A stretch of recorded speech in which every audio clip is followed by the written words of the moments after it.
Hamma ishlarimni qilib bo'ldim, oyijon. Dam kirsam bo'ladimi? Bora qoling. Xo'p, rahmat. Sen o'tirasan, ish qilib.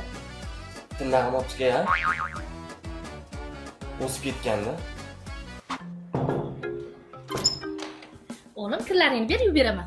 Voy, qo'ying, oyi, ertalab keliningiz yuvib qo'yadi. Yolg'izlikda nima qilishni bilmay kirlarimni yuvaman. O'zim gapirib o'tiraman, uzoqqa tupurish o'ynayman. Ha, oyijon. O'g'lim, mabodo o'lib qolsam, o'likda bo'laman. Yolg'izlikdan o'lib qolgan bo'laman. Oyi. Ha, oyijon. O'g'lim, men mana shularni kim etgan? Mana Ozodbek Nazarbekov yozib qo'yibdi-yu. Ha, shuni bilay dedim-da. Navaramni tagligini almashtiradigan vaqt bo'lib qoldi-da. Oyijon, mana o'zimizda bor, ikkini qolib qo'ygan. Voy, siz yo'qsiz, men 4 ta bola katta qilganman. Men o'zim almashtirib qo'yaman. Men ham shunaqa o'g'limni qizg'anadigan qaynona bo'larmikinman? Sen qo'ydi qo'ltig'ini qizg'anadigan qo'yadi.